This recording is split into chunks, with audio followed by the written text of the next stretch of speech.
Good afternoon, Beeville. This is Cindy Clark from PAC-B TV. Good evening to all of you. I am here today with Lori Newcomb. Lori, thank you for coming in. I appreciate it. Well, thanks for inviting me. Well, of course. If for anybody that's on social media or involved with any of the music or filming or photography in the area, Lori's name will come to mind very, very quickly. She films several of our meetings for PAC-B TV. She photographs many of the community events that we have going on here.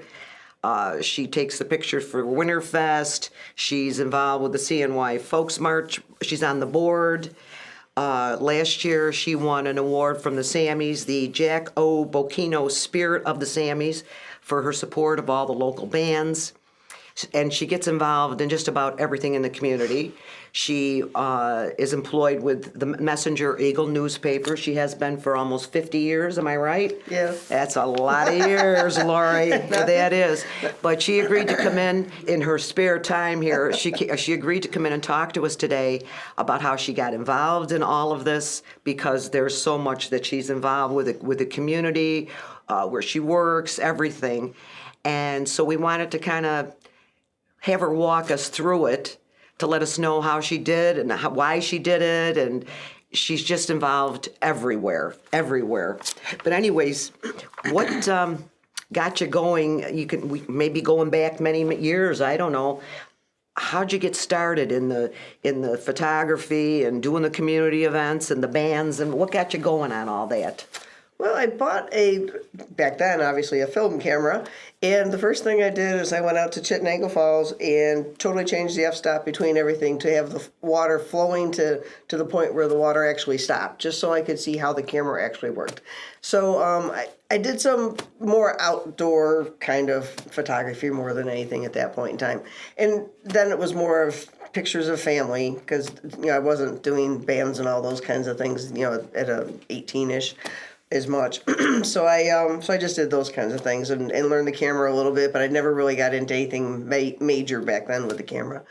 And as far as bands, because I grew up in the hamlet of Lysander, living in that north side, as much as most people know all the local bars and all the things that happened in Syracuse, I headed to Oswego because I was used to going up towards Fulton and Oswego to go shopping all the time. So there was a place called the Great Laker, which was a bar underneath. I remember it. I do. Yeah, underneath the parking garage. Yep. And so that was where I hung out. So I never really knew all the places that everybody always talks about. That's my age. Once I kind of came back towards Syracuse and started getting involved with bands, I hadn't been to any of those before.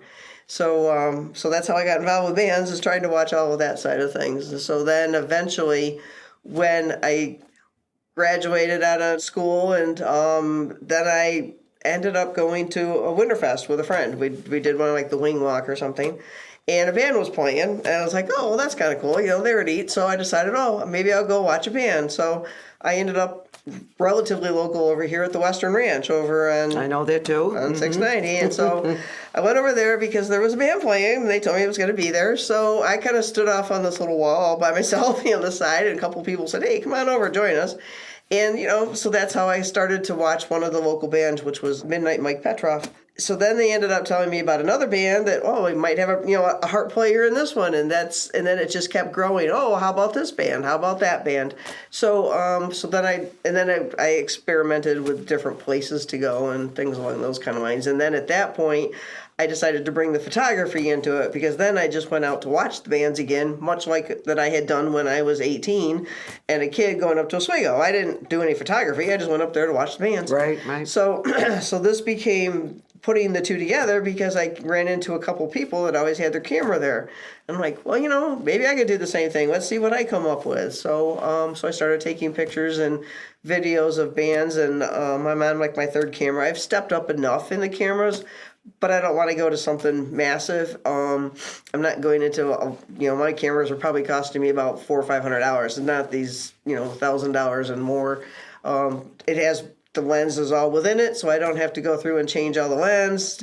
It works well in light and also in darkness. It's the better camera that if you want something in low light, which most of the time most bars are going to be that. Right, that's true.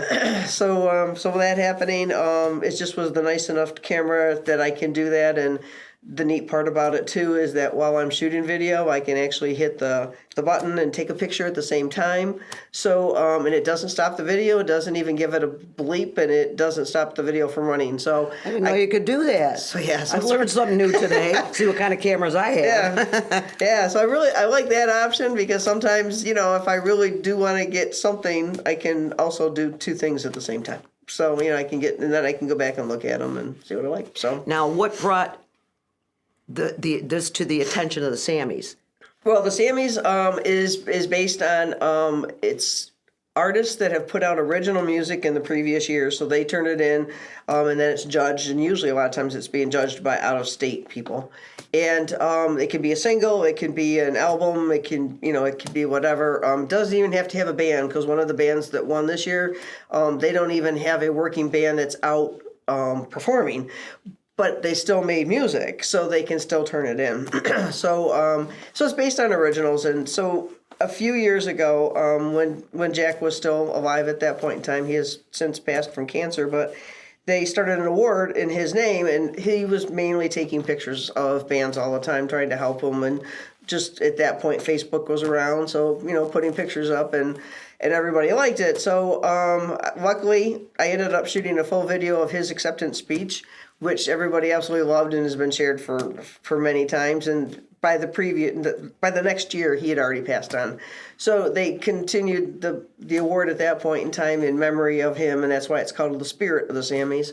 And basically, so far, it's pretty much been photographers, that are trying to help out with promoting. One gentleman that won it this year, Mike Coley, he's not only a photographer, but he also helps promote out bands and helps book them and get them in around the Utica area. So it's not literally strictly Syracuse. It's Oswego. Place that won this year for a venue was in Camden. So it's kind of that encompassing Syracuse and a little bit outside its way. So where do they have the awards? What's the venue where they do that? Is it the Landmark, or where do they do it? Nope, they do it at the Palace Theater on James that's Street. right. In the middle The of Palace. Eastwood. All right. So it works out great. So and a perfect amount of people. The setup is great. Everybody loves it. Now, did you know that you were nominated for it? Or was it a surprise? They do tell you ahead of time because they want to know if you'll even accept it. They want to, they offer it to you. Yeah. They may say that you may not want to. So, so they offered up the thing, and then at that point, I'm like, oh, okay. And then they say, well, you also have to decide who's going to give the speech to, on stage to announce you. So I'm like, oh. Okay, so then you had to think about that. So a couple friends, Colin and Babette, got together with me and one night, and we just talked over some background of me so they could figure out something to say. They know me from being out, but they don't know what else to preempt me about. Right, right. So we all got to dinner one night and, did that over, so it worked out well. That must have been kind of exciting, though. Well, yeah, it was. A nice testimonial, too. I mean, you did it primarily for fun, didn't you? I mean, oh, yeah, you just love totally. doing it. So, and now to be able to be recognized for having fun. I mean, does it get any better than that, Yeah, really? right. I mean, that's pretty good. Yeah. I know I see it.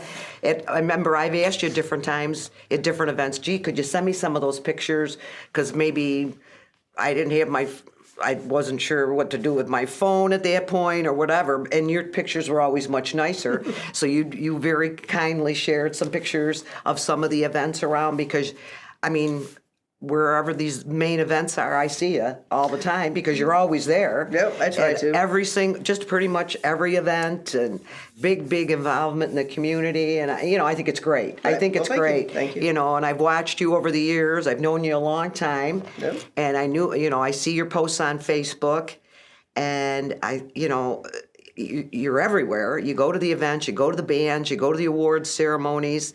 Now you're working here, you're filming, you're learning more about photography, filming, with us, with PAC-B, and, which is all part of what you love. Right. I mean, really, that doesn't get any better than that.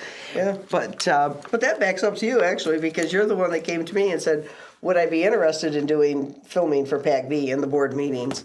And so you sent out a message and I'm like, let me think about it. Right. Because In your spare time. Yeah, I wasn't really sure, like, what's it involve? So then I came in and I talked with Brian, and so I knew what I needed to do and what was expected, and the equipment and the whole part, because it's all brand new at that point in time. So Well, I figured you had, kind of a background like in photography and, the basics of to get good pictures and all of that. And you filmed the bands and things and the events. So I figured you had some working knowledge of all of that and just as kind of an extension of it.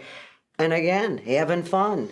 Well, it's actually helped me out just because you don't get as involved in politics and that side of it. But now I cover Van Buren's board meeting, their planning board. I do Lysander's board meeting.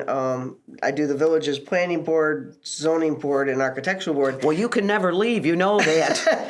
Well, it just gets interesting because you find out how many hoops somebody might have to jump through just to maybe put The workings of a government. Yeah, Community government. Yeah. It is interesting. Right. And so without that, I never really knew all that kind of You don't background. unless I go to meetings to learn, just to see what's going on in my community. Right. So and I figured that I don't even know why I even thought of it, why I didn't think of it before, but I thought, well, she knows everybody around, she knows the places, she knows what's going on. Perfect person, and we're so glad. We're so glad. I mean, and like again, it's fun. It is for me, fun. it's learning all the little innuendos, like what's a PUD, So they just talk them.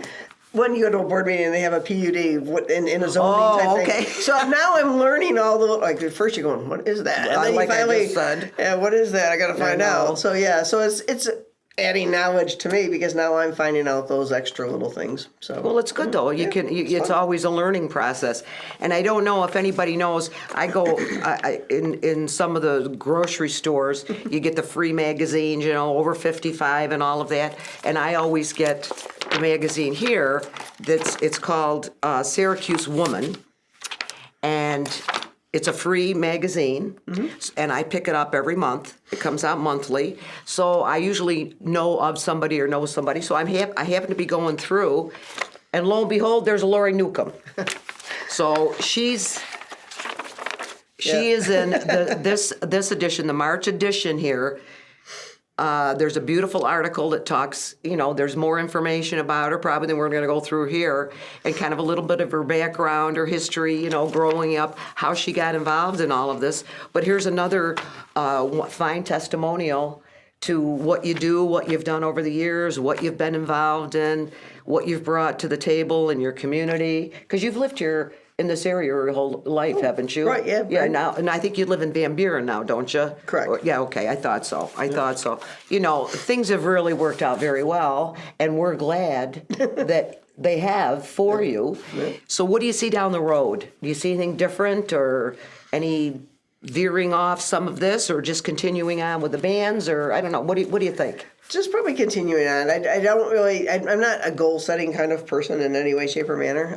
If when I retire, I'd like to travel and get out, because right now the only person that knows how to do the circulation system whatsoever inside our place, and even when I had a detached retina, they brought me in. I looked over their shoulder and told them what they had to do and what they had to do so that we can get things done. And then they took me back home because you have to stare at the floor for 2 weeks so that your eye goes back together. So, so as it turns out, my whole vacation time is always spent on 1 week. I can leave like on a Friday and have to be back by the following Sunday because otherwise, there's no one that knows how to do the circulation system.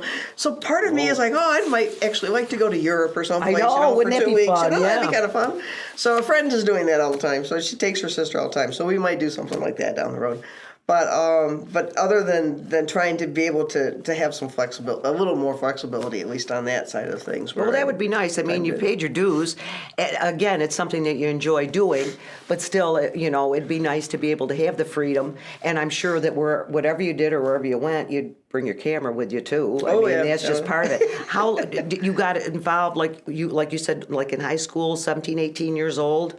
Yeah, what they did in school, even in starting out to get involved in that side of it, was they had a program through the I became a junior craftsman. So, and there's the senior craftsmen's club around Syracuse. I'm not sure that it's still going, but they wanted to have me go talk at the meeting, and I was like scared to death. And so here you're sitting in front of all of these men that all are print shop owners and workers within. And they had a cup of coffee, and I was like, there was no water or nothing. I just started drinking coffee. I don't care. Whatever's right there in front of me. So I think that's how I started with coffee. And so anyways, I gave a presentation to that. So Frank O'Donnell had started up a program where you basically could be an intern someplace. And I was given a job at the Balls and Messenger at that point in time with Dick Manville as the owner. Oh, and yeah. Then I went to Glendale Color over in East Syracuse-ish. And I guess the good part is that I ended up, well, I was the country girl that, shy back. I didn't even come, parents didn't drive you around all over the place. So I only had like 2 friends out in Lysander. It wasn't like, now with my niece, they'll truck her into town and, keep her going with everything. I just can't imagine you ever being shy. Oh, yeah. I know. As long as I've known you, you've never been shy. Well, like I am when I'm not around anything, that I know really well. Okay, if you're out of your element. Out of my element, and then I just kind of watch everything and see what's all happening. And then if people start talking to me, I'm more than apt to be social with you, but I probably is not going to be the person who's going to start it. To initiate the conversation. I'll just be sitting back. So anyways, both places gave me a job offer because I liked the Messenger because it was low key. Everything was nice. In fact, Dick even told me, he goes, if you had ever walked in off the street and told me your background or gave me the resume, he goes, I never would have hired you. But within a very short time, he goes, I can tell you that for the truth. Yeah. He almost wanted to adopt me, and he said, but he actually got to the point where he really wanted to go back downstairs because he was putting together the papers back then. And of course, back then, everything was cut and paste and wax and, all those kinds of things. And he goes, I'm going to make you the boss upstairs of circulation, but I'm not going to tell anybody because you are so young and you're just out of high school. Everybody's older. They're not going to respect you. But you're really going to be the boss.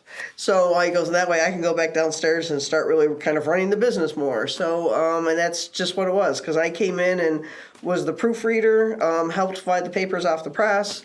Then I ended up starting to help make up the ads, and then eventually I started helping him make up the pages, and then he just went downstairs, and then I just took off from there. So then we merged the 2 companies when he was willing to sell, and then it became, Community out of Fayetteville, and they actually, obviously they had everybody had the same amount of people. You had the pressman, you had the production coordinator like I was, and Dick talked me up well enough that they actually came to me first and offered me, like, what job do you want to be? And I said, all right, I'd rather do the production than just typesetting ads all day because I like the variety, which is partially what that whole article of Syracuse Woman's about. I like variety. So obviously with all the different things I do. Well, you definitely got variety in your life. I mean, with all the, what you go to, with the bands, with the meetings, the events, with work, there's definitely variety in your life. There's no question. Yep. So what would you say to somebody that's young now and is thinking about getting involved in photography or getting involved in the community like you have?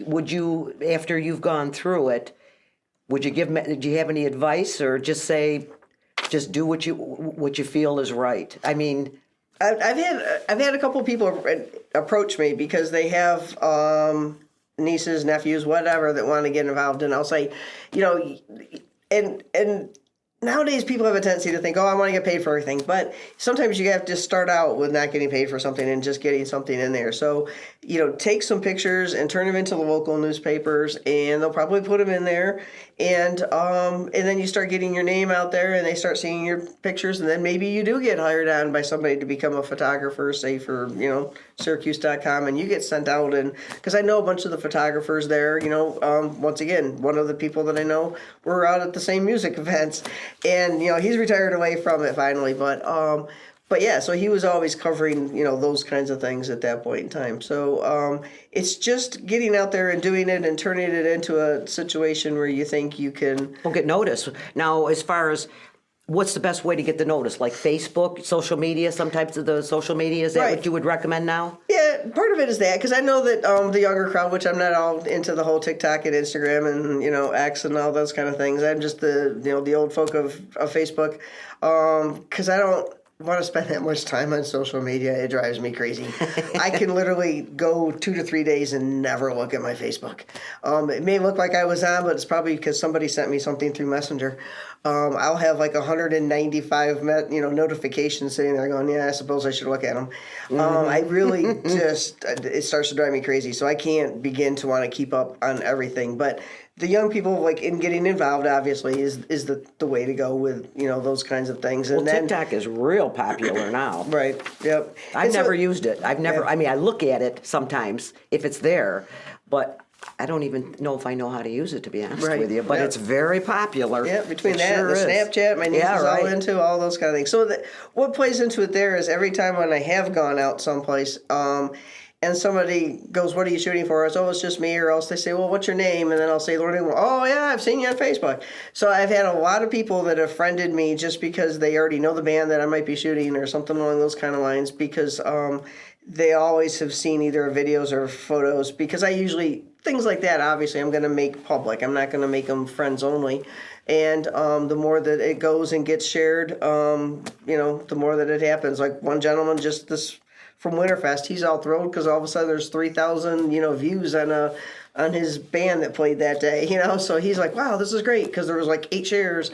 So things like that. It just helps out that way. So everyone, I walk up to people and say my name, and they've all said they've seen me on Facebook. So Well, and then that's where you're at, where I see it too, is right there. Yep. I mean, for all sorts of things, And I finally said, you're out in the community so much. Let's let everybody else know who you are and what you're all about and how you got started in this mad world that you're doing now. I mean, it's great. It's great. And it has brought other opportunities for me. That's how, partially, that's the gentleman for the Winterfest. A gentleman had been doing it. He wanted to go and shoot Hammond Jammin' all day, so he knew as a photographer. He said, can you go and do this? All day Sunday, I'll give you like $100 to go do the Sunday version of it. Okay, fine. So I did that, and then they knew me, but then he passed away. So before the next year. And so then I became the Winterfest person since, I don't know, like about 4 or 5 years now I've been doing it. And that's, just because I filled in for somebody. Locally here, like April 3rd, we're going to be having the awards for the Performing and Arts. Yes. And so last year, once again, same idea. Sandy Baker got in touch with me, asked me if I would be willing to come and shoot the photos. Just a community event type thing. She knows I do all that. So I said, fine. And I went and did all that. And then they've reached out again this year and asked me would I do that. I have a couple friends, musician friends, which I do not want to do weddings, but I will do it for them. Just because I'm, and they want it to be low key. It's not like the, the formal, all the, line up all the family. I mean, one was at Dinosaur Barbecue and one was outside someplace else. So I mean, it wasn't like they were anything like massively formal. So they just wanted some pictures of it without spending a lot of money. So I said, there you okay. go. So I did all that. So I've done that for like 3 different weddings, and but that's definitely not my forte. I definitely don't want to do that one. I have a couple people that have now asked, like this year, the class of 75's got their reunion.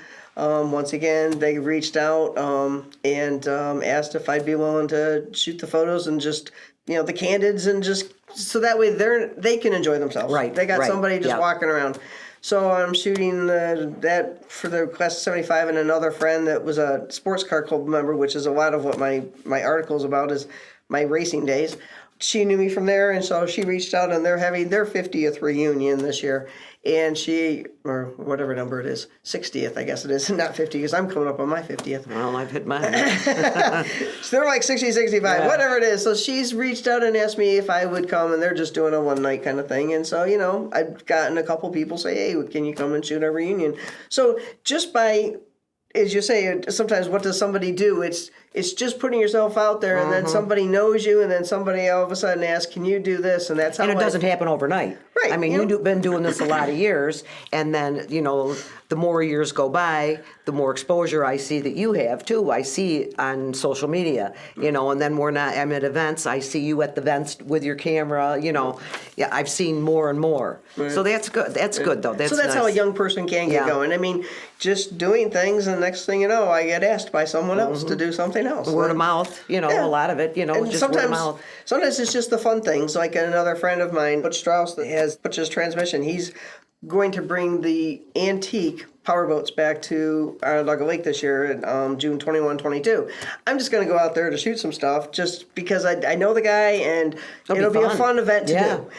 Because years ago, the whole powerboat thing was out here. So these are all antiques. They aren't out there winning money. It's all just for fun. Obviously the ego still plays into it, but sure. you sure don't want to have anything happen to your boat. No. So it's kind of different. So so those sometimes when I try to choose things, obviously you try to do some of the bigger events like a Memorial Day parade or whatever, or this year was the first year I went to the Polar Plunge. How I chose that one was just I haven't ever done one, and I had the weekend open because half the time I get to the point where, all right, let's, my friend Marcia and I will go somewhere. And I said, all right, I'm going to stay home on that Saturday instead and shoot the Polar Plunge, which was fun. Yeah, it is. And it's been going on for 20 years. You think you'll jump in? Yeah. Yeah, right. Just like, not me Somebody either. one of the gentlemen, though, did give me a good idea, though, for the future, is to either put on waders or, if the ice is definitely thick enough, stand on the other side, because I was trying to stay as close to the end of the water as they come at you, but you still,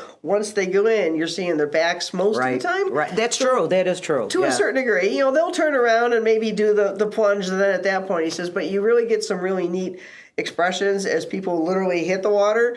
So actually, I've already asked my boss. I said, because I know he's a fly fisherman. So I said, hey, can I borrow your waders? I might try to do that again next year and shoot from inside the water. It'll be cold. I'll tell you that. It'll be cold. Bless your heart for doing that. Yeah, I did. I talked to the state troopers, and they're over there putting their feet inside the water trying to warm up. I'm like, okay, at least I know what the background is. Yeah, it's cold. Any way you look at it, it's cold. But that's good. It'd be a totally different perspective, too. Right. Definitely. And I'm willing to take those kind of suggestions, Sure. and just see if I feel comfortable enough with it. And so that's how I kind of choose some of the events that I try to shoot, especially locally. When I'm on the Folks March, I shoot all the photos, and then I share it back to their page. Like, this is what I was looking at when I was out and about. So, it's just when I go someplace, I will shoot some photos. I'm the worst person on my own stuff, though. I literally took a trip to Seattle in July, and I have not posted a single picture of it yet. So. Well, I think it's a great thing that you do. I really do. And again, for those of you, if you're on social media, you know Lori.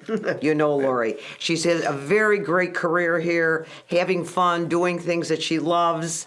And also she benefits and contributes to our community. And if you happen to see Lori at one of the events, say hi to her and thank her for all she does, because you've done a great job over the years, and I hope you continue to do so down the road too. Yep. And I'm glad you had a few minutes to come and talk to us here, because I know your schedule's pretty full. But you have contributed so much to this community between the music and the events and the government meetings and all of that. And I just wanted to thank you and let everybody know that this is the gal who takes most of the pictures of the bands and the events, and she's very, very heavily involved, and she does it out of love for her community. Yeah, I do try to do that at least for the Ballsville side of things. I try to do all those kinds of events, and then there's a few pages, you're from Beeville and all those kind of things. And that way it goes out to our Beeville people, which I found a lot of people that have moved away, or, snowbirds or whatever, they all of a sudden appreciate, or especially the Memorial Day Parade, because I remember riding a bike and throwing. I did. And the spokes. And you betcha, the cards in there and the flowers streamers. Over the bridge. Oh, Those things don't happen as much We were anymore. happening back then, weren't we? I'd still like to do it, to be very honest with you. So yeah, so it's kind of fun that part of it. So I'd like to share those kind of community events with the communities because that way it's very important. It's It nice is. and it gives everybody some nostalgia at that point in time. It sure does, because some things really haven't changed that much since when we were kids. Yeah. And that's kind of nice. And I'm glad you bring it all to the forefront. And the things that you pick and choose that you do are things that are interesting to just about everybody and anybody. But again, thank you. I appreciate Thank it. you. Thanks for spending time with us. And keep doing that, kid. Keep it up. We appreciate it. All right. Well, thank you very much. Thanks for having me again, and appreciate it. Share my story.